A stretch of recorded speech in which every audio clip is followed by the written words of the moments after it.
How's it going, doggy people? I hope you all are doing well. Today I'm going to be going over a video from Southend Dog Training. This has been requested that I go over this Rottweiler dog reactive and lead walking. So as always, I'm going to be giving my opinion on this, what I think of it from a trainer's point of view, just a regular owner's point of view, and most importantly from the dog's point of view. I'm trying to give the dog a voice. Yes, I'm giving critique, but it's never anything personal. I'm just pointing out things that I feel like are unnecessary, and I always give my description of how I would do this differently. I don't have a lot of dogs to show because I don't record my clients. I like to respect their space, and I don't feel like you have to necessarily show something to prove it. I mean, if I listen to somebody and I hear how they would go through things step by step, then I can kind of get a feel for how they work and if they actually know what they're talking about or not. But that's just me. So, as always, using this under Fair Use Act for education, criticism purposes, the whole point of that. Everybody can criticize me as well if you want to, but, so anyway, we're going to get started.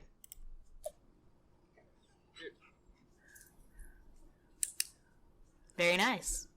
I'm surprised. Wow, he's using a clicker. Very nice. Okay, so first thing, he just hands him over. I'm always kind of iffy. If I'm working with a dog, I don't immediately just take their leash unless I'm showing a short, quick example of how I use a leash for leash walking. But that doesn't mean that there's anything wrong with that. For me, I like the dog to be comfortable with the owner. I mean, I can still give treats and do the same thing, but I usually leave the leash in the owner's hand for the dog's comfort, but that's just me. So that I'm not hating on this guy. I'm actually surprised he's using treats and his clicker. So kudos to him.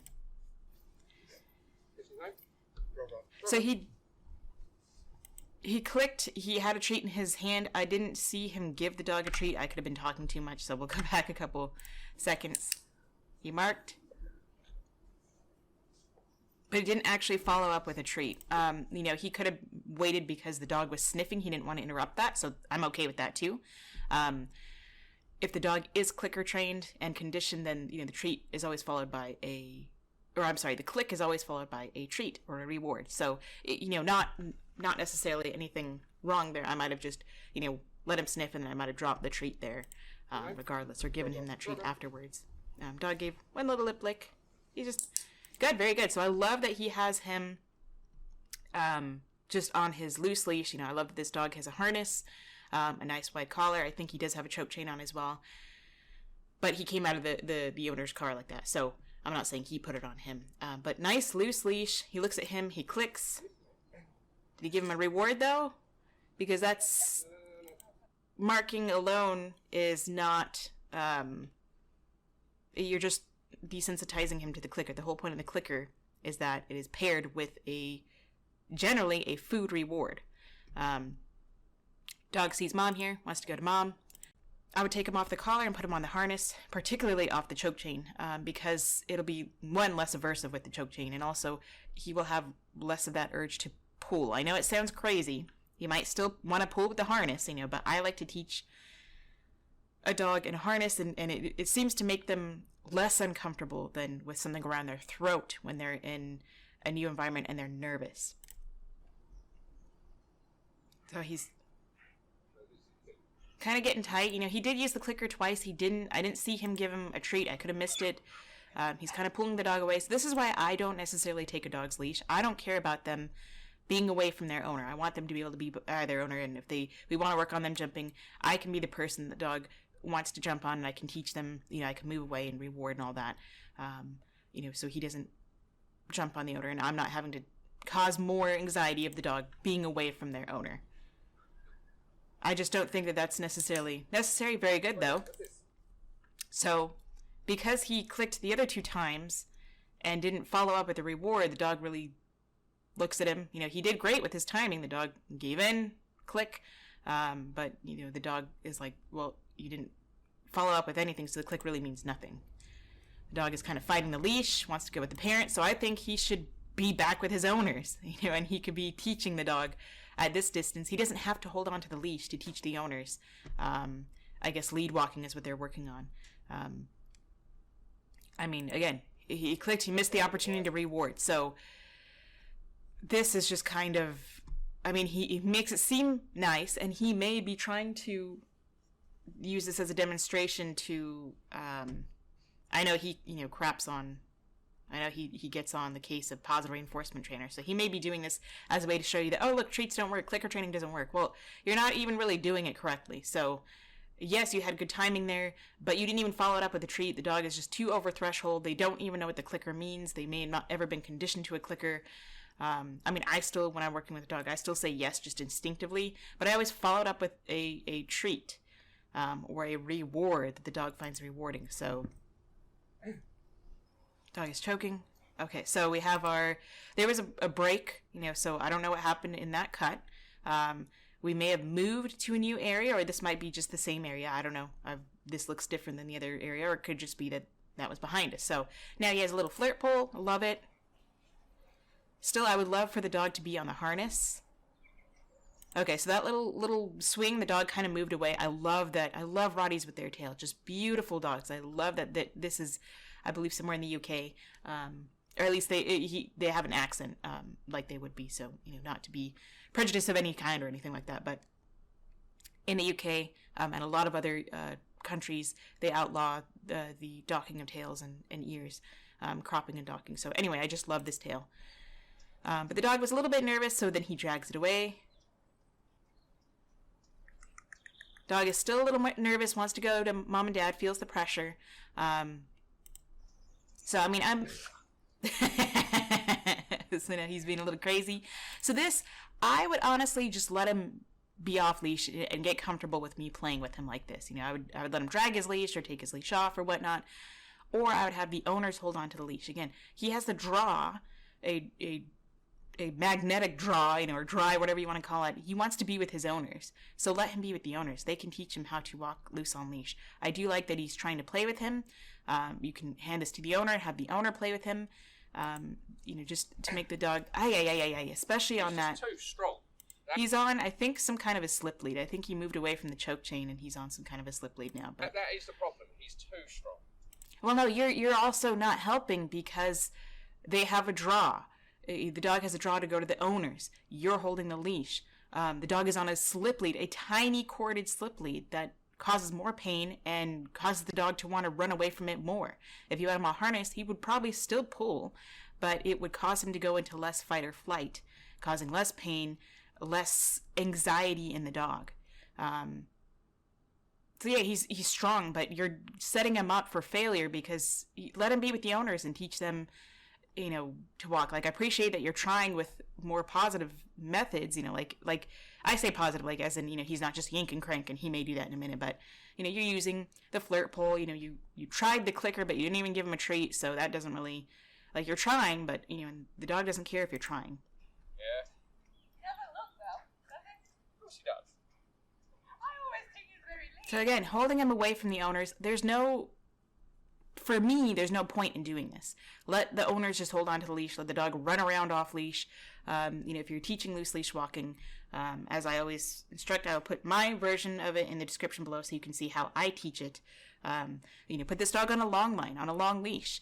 But I don't see a point. This dog is so nervous. He wants to be with his owners. That would maybe help him stay under threshold so you can actually teach him something, because when they're over threshold, they're not learning. They're in fight or flight. So I don't see a point in him. I don't see why he has to hold on to the dog's leash to teach him that.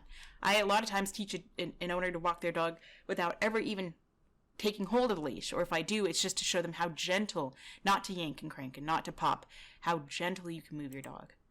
And then I hand it right back. But lean doesn't mean weak. Yeah, that's true, yeah. So he's getting his treat now. He hasn't given this dog one treat yet. He has his hands full. Okay, very good. He gives him back to his owner. Oh, nope. Okay, for a second. So what happened there again? So he's back here with the flirt. Did we switch a collar on him? What happened? I don't know why he got his treat out, but we didn't see him give it to the dog. Okay, apparently this clip is just being replayed, unless I'm crazy. Ouch. Ow, ow, ow, ow. He's just too strong. That is the problem. Okay, I don't know why that clip was replayed, but I guess it was, by accident, so. Okay, so now we have him over here. His tongue is out. He's getting a lot more stressed. Really short leash. Again, the dog has a harness on, but they're not walking him on the harness. Leash is not clipped to the harnesses. Oh, okay. So now we've upgraded to a star mark collar. This is a star mark collar. This is a plastic prong collar. I'll try to put a picture up here. Lovely. So instead of even trying to go to the harness, the slip lead didn't work. So now we have to add more bite, more aversion, more correction. Took off the other regular collar. Maybe it's hiding under his fur. I don't know. Instead of having him on the harness, we're having this high and tight, constant correction, and then even more force if the dog pulls. So he goes, and then you go, Poor thing. it's okay, baby, don't worry. But what you're doing is you're effectively treating him like he's a human. This is a Rottweiler. Yes, we know he's not a human, but just because he's a Rottweiler, you know how sensitive these dogs are? Compared to a Malinois, you can do anything pretty much. I'm not saying you should, but you can correct a Malinois with an e-collar, with a prong collar, with a choke chain. You can smack it and do whatever, and they really don't shut down. From what I've seen, a Greyhound is very sensitive. A Pit Bull is very sensitive. Rottweilers and German Shepherds are very sensitive dogs. You try to correct them, and they will shut down. So I don't care what he's about to say, that this is a Rottweiler, that we have this perceived notion that because he's a certain breed, we have to treat him a certain way, or that he can handle it, or this or that, or that he's not a human. I don't care if this is a Chihuahua, or a Saint Bernard, or a Doberman, or a killer whale. They are sentient beings, and they have emotions and a state of mind that deserves respect. This is a dog. And dogs thrive when we treat them like dogs. No, they okay. I will give you a point to that yes, dogs thrive when we treat them like dogs, but there's a lot that goes into it about treating a dog like a dog. Yes, he's not a human. Don't dress him up. Don't put him in a situation that a lot of humans would.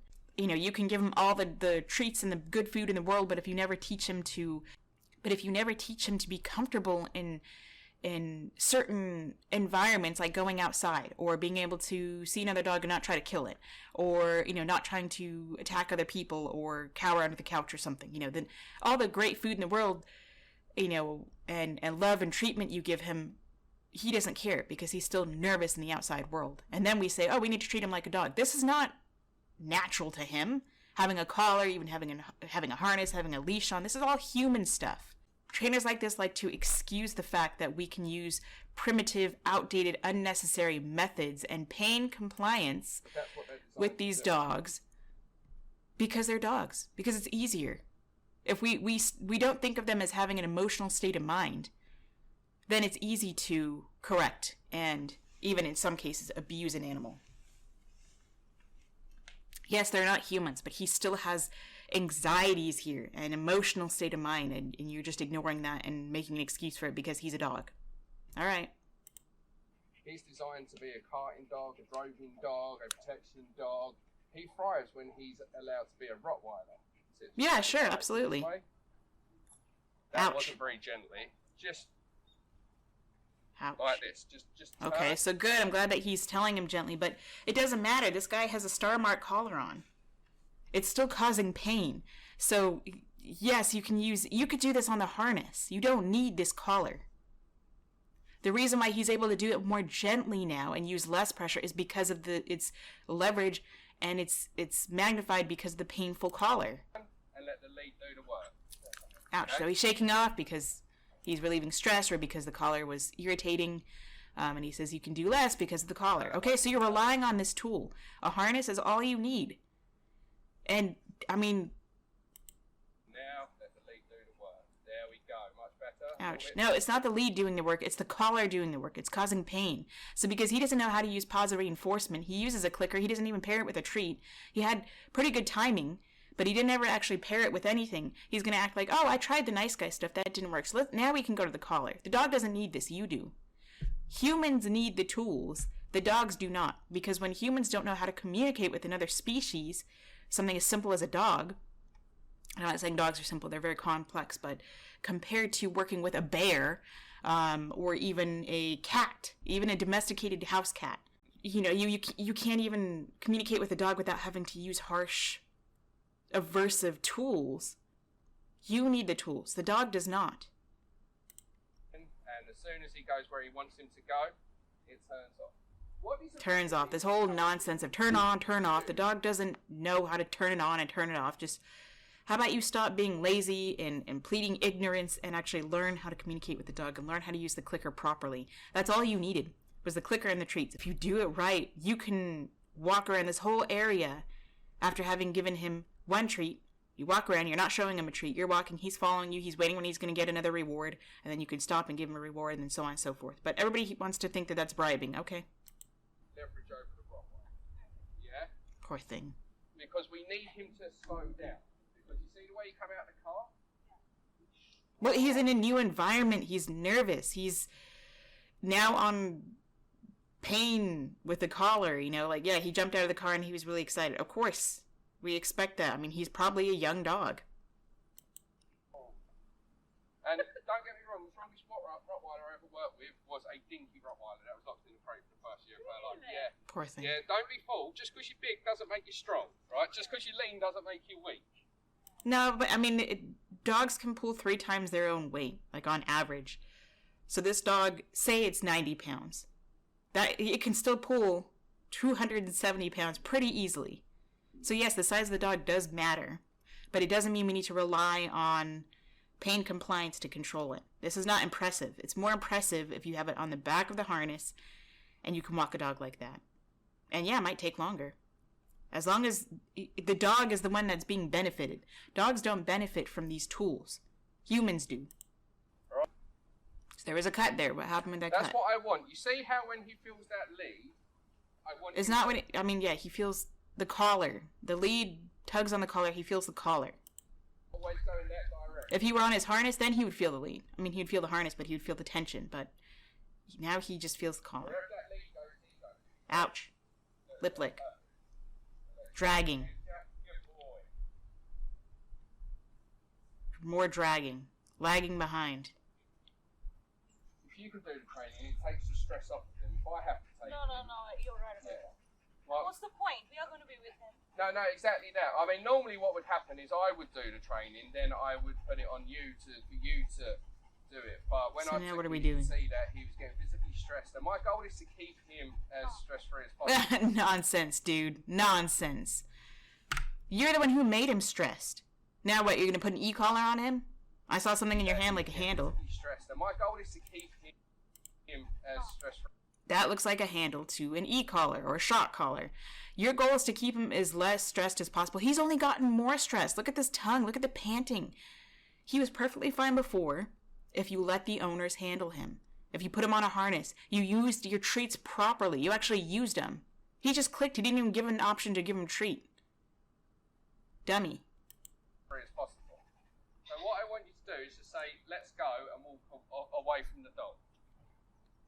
So my guess without seeing is that if there's a shock collar on this dog, the trainer is going to be over here with the remote, and while the owner is walking away, he's going to hit the button. I'm not saying that's going to happen, but the way he reacted, I'm thinking that was an electric stim, whatever you want to call it. Away from the dog. Yeah, the way he reacted, that seemed pretty. Yes, that's e-collar. There's his little handle, blah blah blah. Okay, this guy loses all credit I gave him. No. That's it. And then shorten up his lead a little bit more so he's by your side. That's it. Yeah, shorten it up more. Perfect. Shock. Ouch. That was a shock. Yeah, he's a Caucasian Shepherd. That is Big Clive. Ouch. Yeah, I've seen that one. Right. So, you stop there a second for me, getting into the sit. Jesus. Don't worry about the sit. Don't yell at your dog to sit. How about you sit down? You sit down like let this giant lion of a dog come running at you. Don't worry about the sit. It's all about the control. And then people reinforce this with other owners that, or trainers reinforce this that, you need your dog to sit. He's not going to be any more, he's not going to pay any more attention to you in a sit than he is standing up. It's a false sense of security. He's distracted by the camera person. God, this dog is so stressed. Yeah, that's what I want. I want him to learn that you two are together, not working against each other. But they are working against each other. This dog is working for the human now. It's not a partnership. Jesus, dude. Sniffing, can't even sniff, pulling back, forcing the sit. When you were saying let's go, I was pushing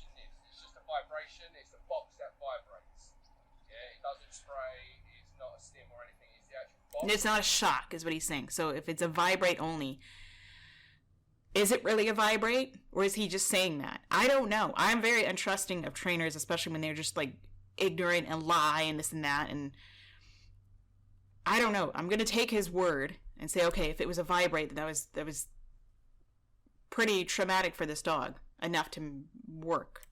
Self-vibrates like a phone on silent. Alright? But it just gives you that extra little bit of authority. So he knows what good. Extra bit of authority. Jesus, dude. Give him a toy, give him food. He doesn't know let's go or enough because there's no real association to it. This whining is because he wants to go, don't be fooled, because this is often followed by moving forward. No, he's whining because he's stressed. He doesn't want to be here. You had to use 3 different collars on him just to teach him to walk on a loose leash. He wants to meet him. Yeah. But when he gets there, what's going to happen is if he panics, there's an altercation. Okay, so we got the shock collar on. We got Martingale, probably slip laid out, or Star Mark. I don't know how many collars this dog has. I mean, I swear, I don't know why these people have 3 collars on any dog at any given point. Fixating. What I want is let's Lip go lick. and walk off the So, no, if he's fixating, you're too close to whatever the trigger is.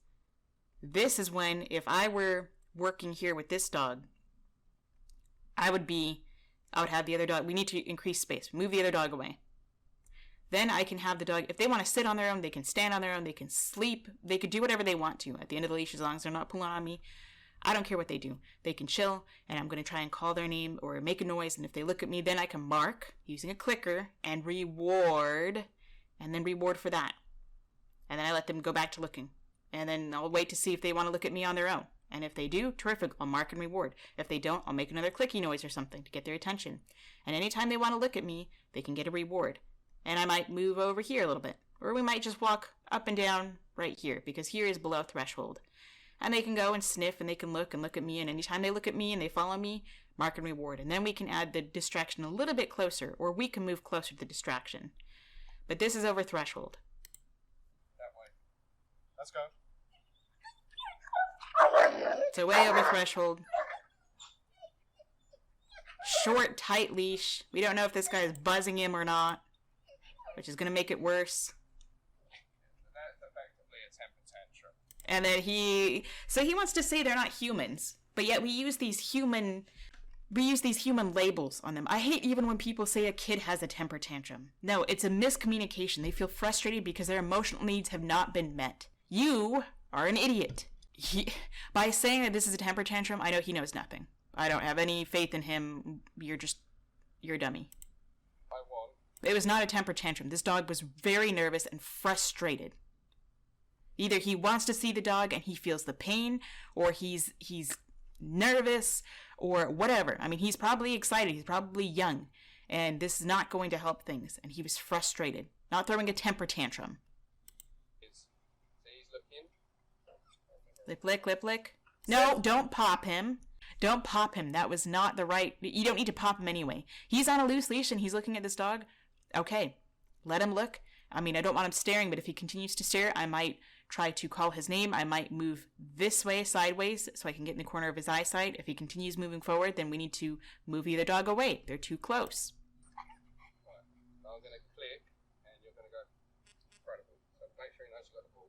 So again, he's using the clicker for something totally other than what it's supposed to be. He's basically using it as a negative reinforcement, positive punishment marker. Like, click, and then we move away. That's not how the clicker works. But because he doesn't know how to use it properly, and he resorts to this nonsense, then he's just...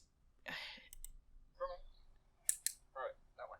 Yeah! Okay, so that was more of like a bribe, I would say. You had to have the ball right in front of his face to show him, and then throw it. Now, I'm glad the dog was feeling comfortable enough to be able to play, but that's not when you click.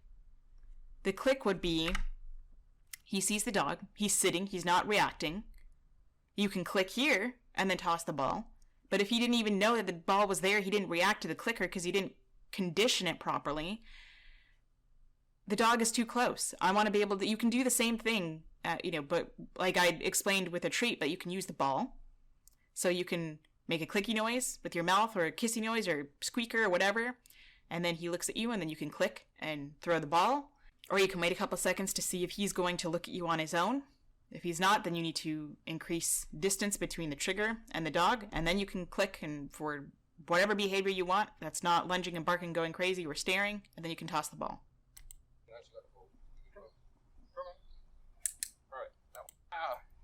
So ball is good. Alright, just go behind that car for me, please. So yeah, now see the dog is still over a threshold. He's like showing him the ball over threshold. This would be more of bribery. Oh, sorry. Bring by your side, nice. Go, I want more like Ouch. short but relaxed. So he stays by my side and I just... Who cares if he stays by your side? Stop being so over-controlling. Like this nonsense that the dog has to be right by your side. The only way they can walk is right by your side. It's over-controlling. Dogs walk faster than this. Why can't they enjoy the walk? The walk is for them, not for the human. We're lucky enough to join and have these animals in our life. And we're lucky enough to have them be so easily controlled. Ouch. It's like there's an angel walking. Do you want to have a little word? Ouch. Ouch. This dog is so stressed and he's just over threshold and he's just exhausted. So you got people moving. He sees dad. And like I said, I feel for you. I feel the fact that you've had to waste your money on trainers. I feel the fact that your trainer was heavy-handed with him, and I hate the fact that because of the trainer, it gives trainers like myself that do use tools in the appropriate manner. Bad day. You didn't use anything in the appropriate manner. You didn't even use the clicker in the appropriate manner. I don't know what other trainers they had. Either it was the trainer that was abusive with the tools they used, or they had any positive reinforcement trainers, and a lot of times they say that, oh, it's the method that doesn't work, or the positive reinforcement doesn't work, and it's like, well, did you actually do it properly? Did the trainer use positive reinforcement? Did the owners actually keep up with it? Or I'm not saying that his methods don't work. Clearly they work. Balanced or compulsion or aversive methods work, but is it necessary? No. Because what happens is it gets named. Everybody knows somebody that has used a prong collar or an e-collar or any tool incorrectly. And then cut. He's over threshold. Way over threshold. This collar here is causing pain, making it worse. Sit. Don't worry about the sit. He's not going to be able to sit now. You're going to have to force him to sit. Sit is... No. We're not even there. What happened to climb? Ouch. Ouch, ouch, ouch, ouch. Ouch. Now, yes, I agree. At this point, if I'm walking by and he's doing this, just get him out of there. And then we want to come back and reset without the other dog there. Just have him sit here, and I will just work here. And I might be here for 25 minutes. Just standing here in one spot. My dog can move anywhere they want within the 6-foot leash. They can go to the end of their 6-foot leash. And anytime they are not barking or lunging or they look at me, I can mark and reward. This dog learned nothing. Ouch. Yank, yank. Yeah, real powerful, real great. Ouch. So now he has him on the front harness. He has 2 leashes. He has on the star mark and the front of his harness. Ouch. Ouch. Pop him a bit. Don't worry about the sit. He's going to be using his stupid collar. Ouch. Poor thing. So he's looking for Clive. What I want you to do, Jeez. right, when he's fixating like that, go back into a sit. Ouch. Because what's going to happen is he's looking for Clive now. Right? Well, that's your fault. We need to make sure that Ouch. this doesn't happen. Perfect. He's looking for mom. So, what you're going to do... Poor is dog. break And the you wanna cause the least amount of stress on this dog, dude. You're full of it. focus, because that Clive's there, is you're going to walk into him and then go that way. Yeah, so Walk use into your him. body to steer him round. No, just force him and just force him and manhandle and manipulate him and just... This isn't training. This dog isn't learning anything other than learned helplessness. Poor thing. This dog is so stressed. Yeah, just bump him in the head. Just walk into him. The dog isn't learning anything. Such a sweet little baby. Make sure Flight's not staring. Stop there. So right here, when he starts whining, he's already getting over threshold. I would have stayed way back here. And then just stay there. And then we can work there until the dog is like, this is old news and the dog is used to it. If I have to come here every day for 5 days in a row and spend 20 minutes just standing here until this is nothing, that's where we stand. And then we move here. And we can walk around this area, we can walk around this area, and then so on and so forth. It's a process, not an event. These trainers make this an event. I mean, who knows how long they've been working with this poor dog. This is a 16-minute video. But they could have been here for an hour or 2 hours or 4 hours. I don't know. Poor thing. He's not learning anything. You're just dragging him around.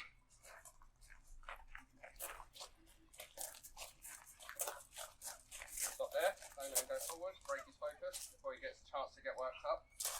Good boy. That's not really... No, good boy. The dog just doesn't care. Like, all right, I'm going to end this here. I know there's a few more minutes left, but this will probably go on for another 25 minutes. So I'm trying to make these videos shorter. This is my opinion. I think this guy is just rubbish. I think it's just, especially how he tried to use positive reinforcement. Use a clicker, I'll say. He didn't even give the dog a chance. He doesn't know how to use it. So he relies on these tools to use pain compliance and force and manipulation of this animal. Manhandle them. That's my opinion. That would be my opinion from a dog's point of view. Trying to give the dog a voice in this, because the dog doesn't have a voice. The dog is trying to tell you, I'm afraid, I'm over threshold, I'm nervous, you're causing discomfort at the least and pain at the most. Dog doesn't have a choice. So I'm trying to give this dog a voice. Hey, that rhymed. So anyway, I hope you enjoyed this video or you got something from it. Feel free to like or dislike, whichever you prefer. If you want to subscribe, you're welcome to. You don't have to. I appreciate everything, even just a view. Let me know what you think of this video. Go give your little loved ones some loving, however they prefer it. And until next time, stay positive.